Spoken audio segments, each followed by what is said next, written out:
साथियों, आप सभी को पिछले वीडियो में कांग्रेस और गांधी ने अछूतों के लिए क्या किया कि परिशिष्ट 4 में बताया गया था कि बाबा साहब ने लिखा है, एक समय ऐसा था जब शासित वर्ग का कोई मनुष्य उस पानी को पिए बिना भोजन नहीं कर सकता था जिस पानी से ब्राह्मण के पैर का अंगूठा न धोया गया हो। आज आप सभी को परिशिष्ट 5 में बाबा साहब क्या बताते हैं उसके संबंध में जानकारी दी जाएगी। ये वीडियो बहुत ही महत्वपूर्ण है और ये बाबा साहब द्वारा लिखित किताब जो भारत सरकार ने छापी है उससे लिया गया है। आप देखिए, आज परिशिष्ट 5 में बाबा साहब क्या कहते हैं। इस प्रश्न का उत्तर जानने के लिए 1937 के चुनावों में शासक जातियों को कितनी सफलताएं मिली हैं तालिका संख्या 2 देखनी होगी, जिसमें ब्राह्मण का बनियों, जमींदारों और महाजन और गैर शासक जातियों का अनुसूचित जातियों से अनुपात दर्शाया गया है। जो कांग्रेस के टिकट पर प्रांतीय विधानमंडलों के लिए चुने गए थे, जिन्हें इस बात का ज्ञान नहीं है कि हिंदुओं की कुल जनसंख्या में ब्राह्मणों का अनुपात कितना कम है, उन्हें इस बात का एहसास नहीं होगा कि चुनावों में ब्राह्मणों को कितना अधिक प्रतिनिधित्व मिला है। परंतु इसमें कोई संदेह नहीं है कि ब्राह्मणों को उनकी संख्या की अपेक्षा अत्यधिक प्रतिनिधित्व मिला है।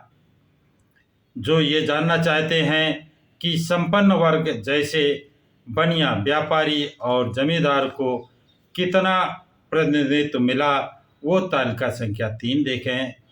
इससे पता चलेगा कि बनिया, व्यापारियों और जमींदारों का अनुपात उनकी संख्या में कितना भिन्न है। 1937 में हुए चुनावों के बाद बने विधानमंडलों में शासक जातियों की यह स्थिति है। ये कहा जा सकता है कुल मिलाकर के शासक जातियां विधानमंडलों के अल्पसंख्या में हैं। इसके संदर्भ में ये उल्लेखनीय है कि शासक जातियों का वर्चस्व विधानमंडलों की संख्या के परिप्रेक्ष्य में न देखा जाए, बल्कि ये देखा जाए कि कार्यपालिका में वो कितनी प्रशासनिक शक्ति पा जाते हैं। मंत्रियों के वर्ग समूह के विषय में बहुत स्पष्ट सूचना है जो तालिका संख्या 5 और 6 में मौजूद है। तालिकाओं की दृष्टि डालने से पता चलता है कि मंत्रिमंडल में प्रमुख शासक जाति ब्राह्मण बहुसंख्या में थे। यहाँ तक कि संसदीय सचिव भी ब्राह्मण थे। अब तक जो कुछ कहा गया है उससे 2 बातें उभर कर सामने आती हैं। पहली तो ये कि भारत में एक सुपरिभाषित शासक वर्ग है जो निम्न शासित जातियों से विशिष्ट और भिन्न है। दूसरी बात यह है कि शासक जातियां इतनी शक्तिशाली हैं कि 1937 के चुनाव में कम संख्या में चुने जाने पर भी उन्होंने आसानी से सत्ता हथिया ली और शासक जातियों पर प्रभुत्व स्थापित कर लिया। अब मेरे लिए केवल अपना पक्ष रखने के लिए जो बिंदु बताने के लिए बच रहा है वो ये बताना है कि 1937 के चुनावों में कांग्रेस शासित जातियों के प्रतिनिधियों की विजय के लिए कहाँ तक जिम्मेदार थी। मुझे यकीन है कि मैं निसंदेह ये प्रमाणित कर दूंगा कि कांग्रेस निम्न वर्ग के शासित जातियों का प्रभुत्व बनाने के लिए जिम्मेदार है। यह कहा जा सकता है कि कांग्रेस का इससे कुछ लेना देना नहीं है। यदि कांग्रेस इसके लिए उत्तरदायी भी है तो ये मात्र संयोग था और कांग्रेस का इरादा शासक जातियों की जीत और प्रभुत्व जमाने में मदद करना ही था। आज जो तालिका संख्या 2 का बाबा साहब जिक्र करते हैं वो तालिका संख्या 2 ये है तालिका संख्या साथियों 3 ये है और तालिका संख्या 4 ये है, तालिका संख्या 5 ये है और तालिका संख्या 6 ये है। इनको ये बाबा साहब द्वारा लिखित किताब जो भारत सरकार ने छापी है, बाबा साहब डॉक्टर भीमराव अंबेडकर, वॉल्यूम संख्या 17 है। वॉल्यूम संख्या 17 है।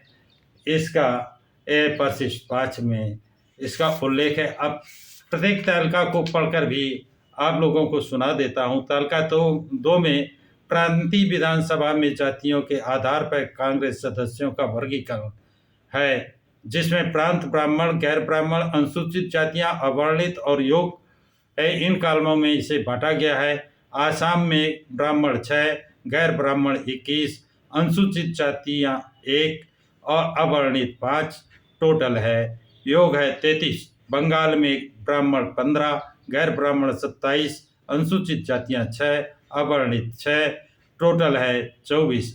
बिहार में ब्राह्मण 31, गैर ब्राह्मण 39, अनुसूचित जातियां 16, अवर्णित 12 योग है 98। सीपी मध्य प्रांत में ब्राह्मण 28, गैर ब्राह्मण 35, अनुसूचित जातियां 7, अवर्णित 0 और योग है 70। मद्रास में ब्राह्मण 38, गैर ब्राह्मण 90, अनुसूचित जातियां 26, अवर्णित 5 टोटल है 159। उड़ीसा में ब्राह्मण 11, गैर ब्राह्मण 20, अनुसूचित जातियां 5, अवर्णित कोई नहीं डैश और योग है 36। संयुक्त प्रांत में ब्राह्मण 39, गैर ब्राह्मण 54, अनुसूचित जातियां 16, अवर्णित 24 टोटल है 133। तालिका संख्या 3 प्रांतीय विधानसभाओं में विधानसभाओं के अनुसार कांग्रेस सदस्यों का व्यवसायानुसार वर्गीकरण। प्रांत इसको निम्न भागों में बांटा है बाबा साहब ने। प्रांत वकील, डॉक्टर, भूस्वामी, व्यापारी, निजी कर्मचारी, ऋणदाता, महाजन, शून्य और अवर्णित तथा योग। आसाम में वकील 16, डॉक्टर 2, भूस्वामी 2, व्यापारी 1, निजी कर्मचारी कोई नहीं, ऋणदाता महाजन 0, 03, अवर्णित 9 योग है 33। बंगाल में वकील 9, डॉक्टर 2, भूस्वामी 16, व्यापारी 3, निजी कर्मचारी 2, ऋणदाता महाजन 0 और 0 में 16, अवर्णित 4 योग है 54। बिहार में वकील 14, डॉक्टर 4, भूस्वामी 56, व्यापारी 6, निजी कर्मचारी 3, ऋणदाता महाजन 0, 0 में 1 और अवर्णित 14 योग है 98। सीपी मध्य प्रांत में वकील 20, डॉक्टर 2, भूस्वामी 25, व्यापारी 10, निजी कर्मचारी कोई नहीं, ऋणदाता महाजन कोई नहीं, 08 अवर्णित 5 योग है 70। मद्रास वकील 52, डॉक्टर 2, भूस्वामी 45, व्यापारी 18, निजी कर्मचारी 2, ऋणदाता महाजन 1, 03 अवर्णित 36 योग 159। उड़ीसा में वकील 8, डॉक्टर 1, भूस्वामी 17, व्यापारी 4, निजी कर्मचारी 4, ऋणदाता महाजन 1, 01 अवर्णित कोई नहीं, योग है 36।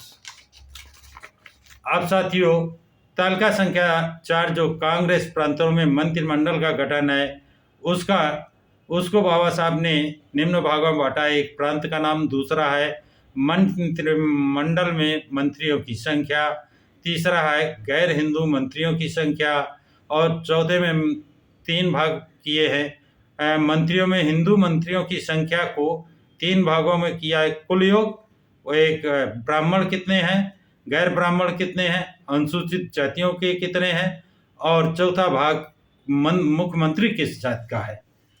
ये बहुत ही महत्वपूर्ण तालिका है। नंबर 4 देखिए, इसमें असम प्रांत में मंत्रिमंडल की संख्या है 8, मंत्रिमंडल में मंत्रियों की संख्या कुल 8, गैर हिंदू मंत्री 3, कुल बचे 5, 5 में 1 ब्राह्मण और गैर ब्राह्मण 0, अनुसूचित जाति 0 और मुख्यमंत्री बना है ब्राह्मण।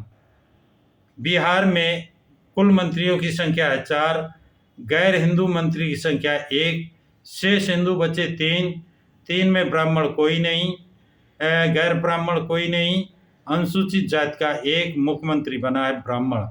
बम्बई में कुल मंत्रियों की संख्या 7, गैर हिंदू मंत्रियों की संख्या 2, हिंदू मंत्रियों की संख्या शेष बची 5, 5 में 3 ब्राह्मण हैं, 2 गैर ब्राह्मण हैं, अनुसूचित जाति 0 है, मुख्यमंत्री ब्राह्मण है। सीपी प्रांत, मध्य प्रांत, सीपी मध्य प्रांत में मंत्रियों की संख्या है 5, गैर हिंदू मंत्रियों की संख्या 1 है, शेष बचे 4, हिंदू मंत्री सब 4 बचे, जिसमें 3 ब्राह्मण है, 1 गैर ब्राह्मण है, अनुसूचित जाति 0 है, मुख्यमंत्री वहाँ भी ब्राह्मण बना। मद्रास में कुल मंत्रियों की संख्या 9 है, गैर हिंदू मंत्रियों की संख्या 2 है, शेष हिंदू बचे 9, 9 में ब्राह्मण है 3, गैर ब्राह्मण है 3, अनुसूचित जाति का 1, मुख्यमंत्री बना है ब्राह्मण। उड़ीसा में कुल मंत्री संख्या 3, गैर हिंदू मंत्रियों की संख्या 0 है। अब शेष बचे मंत्री हिंदू मंत्रियों की संख्या 3 और 3 में 1 अनुसूचित जाति का है, लेकिन यहाँ मुख्यमंत्री किस जाति का कौन है इसका उल्लेख नहीं है। संयुक्त प्रांत में कुल मंत्रियों की संख्या 2, गैर हिंदू मंत्री 2, संयुक्त प्रांत में कुल मंत्रियों की संख्या 6 है, गैर हिंदू मंत्रियों की संख्या 2 है और शेष बचे हिंदू मंत्री 4, 4 में चारों ब्राह्मण हैं, ना कोई गैर ब्राह्मण ना अनुसूचित जाति का, यहाँ पर भी मुख्यमंत्री ब्राह्मण ही बना है। तो जितने प्रांत हैं सब प्रांतों में एक तो इनकी मंत्रियों की संख्या देखें, जनसंख्या कम है लेकिन मंत्री ज़्यादा है और सभी प्रांतों के मुख्यमंत्री ब्राह्मण ही बनाए गए हैं। अब तालिका संख्या 5 देखते हैं, कांग्रेस प्रांतों में संसदीय सचिव का वर्गीकरण। गैर हिंदू पार्लियामेंट्री सचिवों की संख्या और हिंदू पार्लियामेंट्री में कुल योग ब्राह्मण, गैर ब्राह्मण, अनुसूचित जातियां इन भागों में बांटा गया है। तो गैर हिंदू पार्लियामेंट्री सचिवों की संख्या 0, हिंदू पार्लियामेंट्री में कुल योग 0, ब्राह्मण 0, गैर ब्राह्मण 0, अनुसूचित जातियां 0। अब गैर पार्लियामेंट्री सचिवों की संख्या, गैर हिंदू पार्लियामेंट्री में सचिवों की संख्या 0, हिंदू पार्लियामेंट्री में कुल योग 8 है, ब्राह्मण 2, गैर ब्राह्मण 5 और अनुसूचित जाति का 1। गैर हिंदू पार्लियामेंट्री सचिवों की संख्या 0, हिंदू पार्लियामेंट्री में कुल संख्या है 6, जिसमें ब्राह्मण 1, गैर ब्राह्मण 5, अनुसूचित जाति का 0। 14 जो है गैर पार्लियामेंट्री सचिवों की संख्या 0, हिंदू पार्लियामेंट्री संख्या 0, 0, 0, 0 सभी 0 हैं। अब गैर हिंदू पार्लियामेंट्री सचिवों की संख्या 1, कुल हिंदू पार्लियामेंट्री सचिवों की संख्या 7, जिसमें ब्राह्मण 3, गैर ब्राह्मण 4 और अनुसूचित जाति का 1। अगला है गैर हिंदू पार्लियामेंट्री सचिव की संख्या 0, हिंदू पार्लियामेंट्री में कुल योग है 3, ब्राह्मण कोई नहीं और ब्राह्मण, गैर ब्राह्मण और अनुसूचित जाति 0। लास्ट है जिसमें गैर हिंदू पार्लियामेंट्री सचिव की संख्या 1, कुल योग है 11 और ब्राह्मण 2, जिसमें ब्राह्मण 2, गैर ब्राह्मण 8 और अनुसूचित जाति का 1। अब साथियों आते हैं तालिका संख्या 6, शिक्षा के आधार पर कांग्रेस में ब्राह्मणों के संख्या का वर्गीकरण। तो ये प्रांतीय सभा, विधानसभा जातियां, योग ग्रेजुएट, बिना ग्रेजुएट, हाई स्कूल कर्मचारी, अशिक्षित, महाजन, अवर्णित। इन भागों में बाबा साहब ने बांटा है। असम में ब्राह्मणों की कुल योग है 6, ग्रेजुएट जिसमें ग्रेजुएट है 5, बिना ग्रेजुएट 1, हाई स्कूल कर्मचारी कोई नहीं, अशिक्षित महाजन कोई नहीं, अवर्णित कोई नहीं। गैर ब्राह्मण हैं 21, ग्रेजुएट 15, बिना ग्रेजुएट 2, हाई स्कूल कर्मचारी कोई नहीं, अशिक्षित महाजन कोई नहीं, अवर्णित 9। बंगाल में ब्राह्मण 15, ग्रेजुएट 14, बिना ग्रेजुएट 1, हाई स्कूल कर्मचारी कोई नहीं, अशिक्षित महाजन कोई नहीं, अवर्णित कोई नहीं। गैर ब्राह्मण 27, नहीं, बंगाल में ब्राह्मण है 15, ग्रेजुएट 14, बिना ग्रेजुएट 1, हाई स्कूल कर्मचारी कोई नहीं, महाजन कोई नहीं और अवर्णित कोई नहीं। गैर ब्राह्मण 27, ग्रेजुएट 21, बिना ग्रेजुएट 4, हाई स्कूल कर्मचारी कोई नहीं, अशिक्षित महाजन 1, अवर्णित 7। बंगाल में अनुसूचित जाति के योग है 6, ग्रेजुएट 3, बिना ग्रेजुएट कोई नहीं, हाई स्कूल कर्मचारी 1, अशिक्षित महाजन 2, अवर्णित कोई नहीं। बिहार में ब्राह्मण है 31, ग्रेजुएट 11, बिना ग्रेजुएट 5, हाई स्कूल कर्मचारी 8, अशिक्षित महाजन 4, अवर्णित 3। बिहार में गैर ब्राह्मण है 39, ग्रेजुएट है 23, बिना ग्रेजुएट हैं 4, हाई स्कूल कर्मचारी हैं 3, अशिक्षित महाजन हैं 8, अवर्णित है 13। बिहार में अनुसूचित जाति का योग को नहीं दिया है, लेकिन ग्रेजुएट दिया है 1, बिना ग्रेजुएट 1, हाई स्कूल कर्मचारी 4, अशिक्षित महाजन 10 और अवर्णित कोई नहीं। सीपी मध्य प्रांत ब्राह्मण है 39, ग्रेजुएट है 15, नॉन ग्रेजुएट, बिना ग्रेजुएट कोई नहीं, हाई स्कूल कर्मचारी 2, अशिक्षित महाजन 9 और अवर्णित 2। गैर ब्राह्मण सीपी प्रांत में 24, ग्रेजुएट 15, बिना ग्रेजुएट कोई नहीं, हाई स्कूल कर्मचारी 2, अशिक्षित महाजन 17, अवर्णित 1। सीपी प्रांत में अनुसूचित जाति, इसमें संख्या नहीं दी है योग, लेकिन ग्रेजुएट 1 दिया है, बिना ग्रेजुएट कोई नहीं दिया है, हाई स्कूल कर्मचारी कोई नहीं दिया है, अशिक्षित महाजन 6 दिया है और अवर्णित कोई नहीं। मद्रास प्रांत में ब्राह्मण 38, ग्रेजुएट 16, बिना ग्रेजुएट 2, हाई स्कूल कर्मचारी 3, अशिक्षित महाजन 4, अवर्णित 13। गैर ब्राह्मण मद्रास में गैर ब्राह्मण 90, ग्रेजुएट 31, बिना ग्रेजुएट 3, हाई स्कूल कर्मचारी 1, अशिक्षित महाजन 7, अवर्णित 61। मद्रास में अनुसूचित जात, इसमें भी टोटल नहीं दिया है, लेकिन ग्रेजुएट 1, बिना ग्रेजुएट कोई नहीं, हाई स्कूल कर्मचारी कोई नहीं, अशिक्षित महाजन कोई नहीं, अवर्णित कोई नहीं। उड़ीसा में ब्राह्मणों की संख्या है 11, ग्रेजुएट है 6, बिना ग्रेजुएट 1, हाई स्कूल कर्मचारी कोई नहीं, अशिक्षित महाजन 3 और अवर्णित 1। गैर ब्राह्मण उड़ीसा में गैर ब्राह्मण हैं टोटल 20, जिसमें 7 ग्रेजुएट, 3 बिना ग्रेजुएट, हाई स्कूल कर्मचारी 2, अशिक्षित महाजन 7 और अवर्णित 1। उड़ीसा में अनुसूचित जाति के टोटल हैं 5, ग्रेजुएट कोई नहीं, बिना ग्रेजुएट कोई नहीं, हाई स्कूल कर्मचारी कोई नहीं, अशिक्षित महाजन 5, अवर्णित कोई नहीं।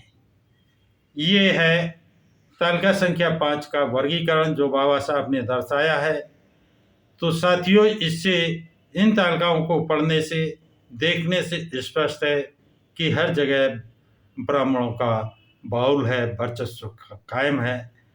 आप आज की जानकारी बस इतने ही। आगे आपको अगले एपिसोड में और जानकारी दी जाएगी। साथियों, जानकारी आपको अच्छी लगी हो तो लाइक शेयर सब्सक्राइब ज़रूर करें। सभी साथियों को जय भीम, नमो बुद्धाय, जय संविधान।